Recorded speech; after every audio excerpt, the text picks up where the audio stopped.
और इस कहानी की शुरुआत होती है एग्रीगोर एंड रैट से, जहाँ पर एग्रीगोर रैट को अपने साथ ले जा रहा होता है और कहता है, तुम चाहे जितनी भी कोशिश कर लो पर तुम हार मान ही जाओगे और तुम्हारी शक्तियां अब मेरी होने वाली हैं। और इतना ही कहने के बाद में एग्रीगोर अपने स्पेसशिप से कनेक्ट करता है। एग्रीगोर की स्पेसशिप उन्हें टेलीपोर्ट करने के लिए नीचे आ रही होती है, लेकिन तभी एग्रीगोर को पता चलता है कि वहाँ पे काफी सारे प्लम्बर्स छुपे बैठे हुए हैं। जिसके बाद प्लम्बर की सारी स्पेसशिप एक एक करके विजिबल हो जाती है और एग्रीगोर को सरेंडर करने को कहते हैं। एग्रीगोर खुद को सरेंडर करता हुआ दिखाता है, पर तभी वो एक बटन को दबाता है, जिसके बाद उसके स्पेसशिप से फायरिंग स्टार्ट हो जाती है। फायरिंग स्टार्ट होते वहाँ पे मौजूद प्लम्बर्स जख्मी हो जाते हैं और उनकी स्पेसशिप पूरी तरीके से तबाह हो जाती है। और इसी के बीच एग्रीगोर रैट को लेके अपने स्पेसशिप में टेलीपोर्ट हो जाता है और अपने सोल्जर से कहता है कि जल्द ही किसी नजदीकी प्लेनेट पे मुझे लेके चलो। सोल्जर जवाब देता है, हाइपर टर्बो मोड को ऑन कर दिया है, हमारी स्पेसशिप जल्द ही वहाँ पे पहुँच जाएगी। पर एग्रीगोर की स्पेसशिप अर्थ से बाहर निकल पाती उससे पहले एक प्लम्बर उनके टर्बो मोड को ब्लास्ट कर देता है, जिस वजह से एग्रीगोर की स्पेसशिप उड़ने के भी काबिल नहीं रह जाती। और वो सोल्जर एग्रीगोर को ये प्रॉब्लम बताता है। एग्रीगोर कहता है, तुम मुझे बस यहाँ से दूर ले चलो, उसके बाद मैं सब कुछ संभाल लूंगा। और वो वहाँ से चले जाते हैं। जिसके बाद कहानी आगे बढ़ती है, जहाँ पे टीम टेनिसन हमें एक साथ दिखाए जाते हैं और बेन एक नए स्मूदी के फ्लेवर को टेस्ट कर रहा था। बेन को वो स्मूदी काफी अच्छी लगती है। बेन बताता है कि ये मिल्क शेक उबले आलू और टमाटर से बना हुआ है। केविन जवाब देता है कि ऐसे मिल्क शेक्स तो बच्चे पीते हैं। और इतना ही कहने के बाद में ग्वेन एंड केविन बेन का मजाक उड़ाने लगते हैं। बेन कहता है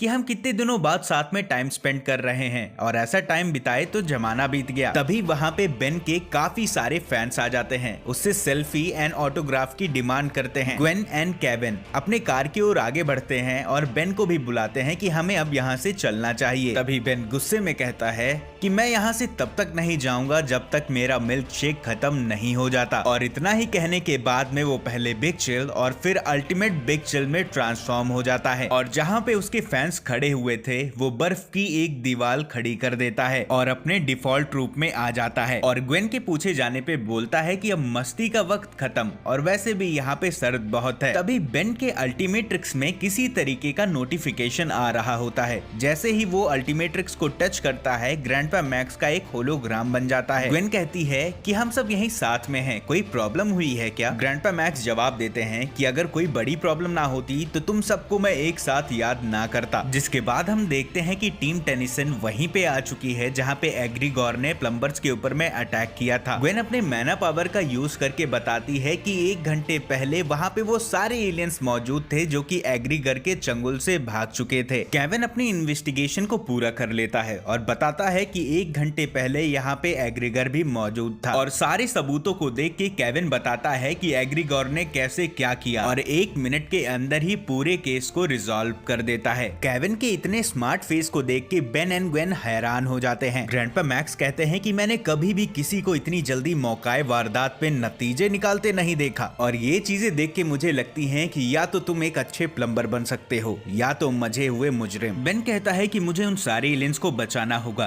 ग्रैंडपा जवाब देते हैं कि अब तक तो एग्रीगोर स्पेसशिप के आधे रास्ते को पार कर चुका होगा। वहाँ पे मौजूद एक प्लम्बर बताता है कि मैंने एग्रीगोर के स्पेसशिप के टर्बो बूस्टर को ब्लास्ट कर दिया था, जिस वजह से वो अर्थ से बाहर नहीं जा सकता। और फिर टीम टेनिसन एग्रीगोर की तलाश में निकल पड़ते हैं। ग्वेन केविन से कहती है, क्या मैं बस तुमसे 2 मिनट के लिए अकेले में बात कर सकती हूँ? केविन ग्वेन के साथ जाने लगता है और बेन से कहता है कि बस 5 मिनट तक मेरी स्पेसशिप को बिना क्रैश किए हुए चला लो। बेन मजाक में कहता है कि मैं बस 2.5 मिनट की ही गारंटी दे सकता हूँ। जिसके बाद ग्वेन केविन से पूछती है कि मुझे सच बताना कि इस केस पे तुम इतनी ज्यादा मेहनत क्यों कर रहे हो? केविन सीरियस होके बोलता है कि एग्रीगोर मेरी ही तरह एक ऑस्मोसियन है और मेरी भी उसको लेके एक जिम्मेदारी बनती है। ग्वेन कहती है कि हमारी जिम्मेदारी एग्रीगोर नहीं बेन है। केविन बोलता है कि मैं एक प्लम्बर हूँ और मुझे बहुत अच्छे से पता है कि मुझे क्या करना चाहिए और क्या नहीं। ग्वेन अपने बर्ताव के लिए केविन से सॉरी बोलती है। अभी केविन ग्वेन को किस करता हुआ कहता है कि मैं समझ सकता हूँ, मुझ पे भरोसा करना तुम्हारे लिए थोड़ा सा मुश्किल हो रहा होगा और ये अच्छी बात भी है। मैं खुद चाहता हूँ कि तुम मेरे पे नजर रखो।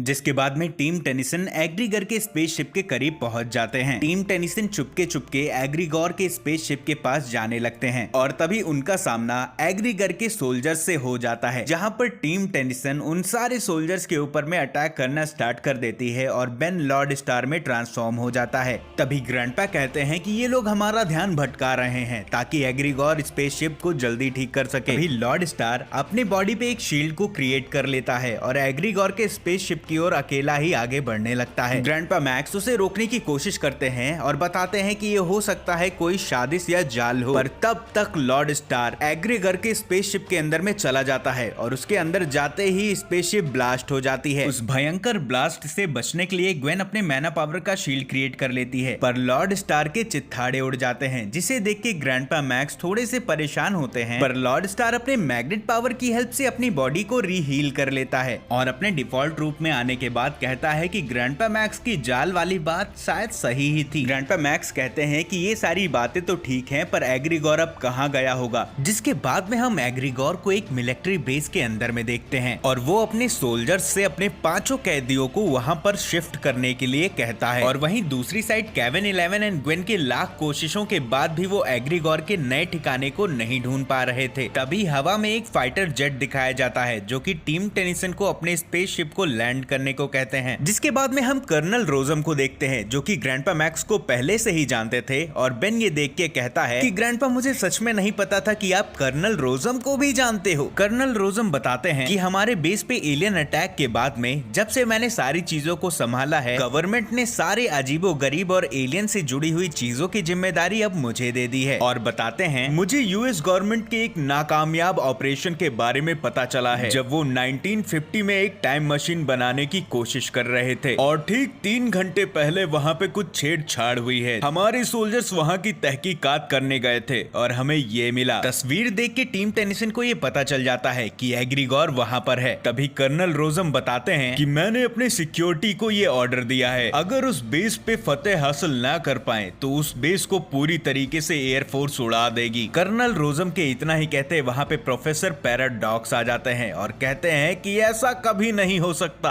ऐसा करना बहुत बड़ी बेवकूफी होगी और मुझे नहीं लगता कि एक कर्नल को ये सब करना शोभा देता है। कर्नल रोजम प्रोफेसर पैराडॉक्स को देख के डर जाते हैं। तभी बेन उन्हें समझाता है कि इनसे डरने की जरूरत नहीं, ये बस एक टाइम ट्रैवलर हैं और हाँ ये हमारे साइड हैं। जिसके बाद में प्रोफेसर पैराडॉक्स बताते हैं कि अगर तुम सभी ने उस बेस और टाइम मशीन को बर्बाद करने की कोशिश की तो परिणाम बहुत ही ज्यादा गंभीर होंगे। और ग्रैंडपा मैक्स के पूछे जाने पे बताते हैं कि मैं तुम सबकी इसमें कोई भी हेल्प नहीं कर सकता क्योंकि मुझे यहाँ से बहुत दूर एक दूसरी गैलेक्सी में टाइम पे जाना था, पर अब मैं लेट हो चुका हूँ। कर्नल रोजम कहते हैं ठीक है, मैं तुम सबको एक मौका देता हूँ। बेन तुम जाके एग्रीगोर को रोकने की कोशिश करो, पर अगर तुम सब नाकामयाब रहे तो मैं एयरफोर्स से कह के उस बेस को उड़वा दूंगा। और दूसरी साइड प्रोफेसर पैराडॉक्स केविन 11 को साइड ले जाके समझाते हैं, केविन आगे चल के तुम्हारा रास्ता बहुत ही ज्यादा कठिन होने वाला है, पर तुम उस गंभीर परिस्थिति में ये याद रखना कि तुम्हारे सच्चे दोस्त कौन हैं। और इतना ही कहने के बाद में प्रोफेसर पैराडॉक्स वहां से चले जाते हैं। जिसके बाद हम देखते हैं कि टीम टेनिसन एग्रीगोर के बेस पे पहुंच चुके हैं। वहां पर एग्रीगोर के काफी सारे सिपाही तैनात होते हैं। बेन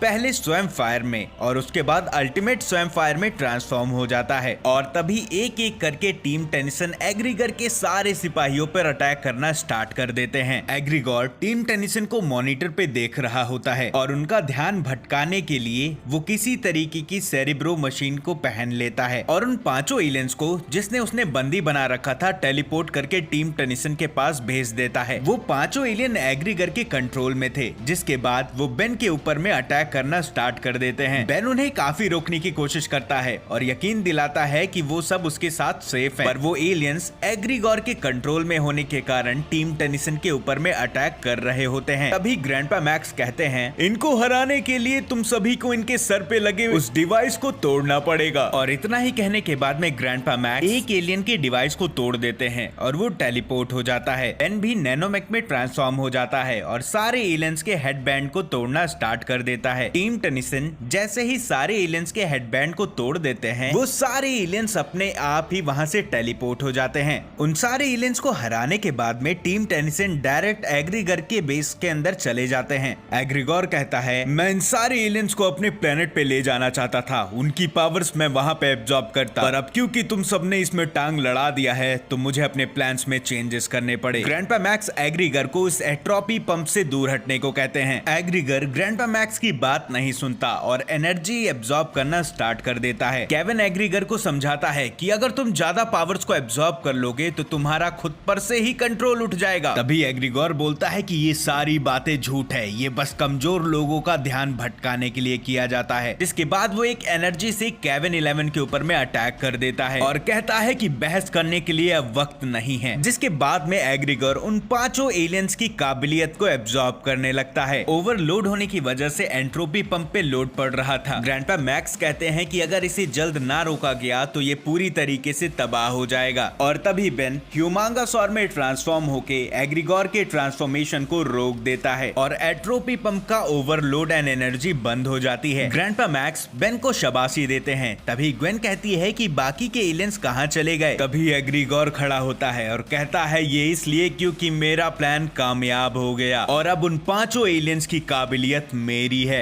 एग्रीगोर इतना ज्यादा भयानक लग रहा था जिसे देख के टीम टेनिसन खौफ से डर जाती है और इसी के साथ इस एपिसोड का एंड हो जाता है। अब पार्ट 2 में हमें पता चलेगा कि कैसे टीम टेनिसन एग्रीगोर को रोकते हैं और क्या नए कारनामे और धमाके एपिसोड 2 में हमें देखने को मिलेंगे। उसके लिए आप सभी को इस चैनल को सब्सक्राइब करना पड़ेगा। तो मैं मिलता हूं आप सभी से एक नेक्स्ट वीडियो के साथ में। Till then, thanks for watching and stay tuned.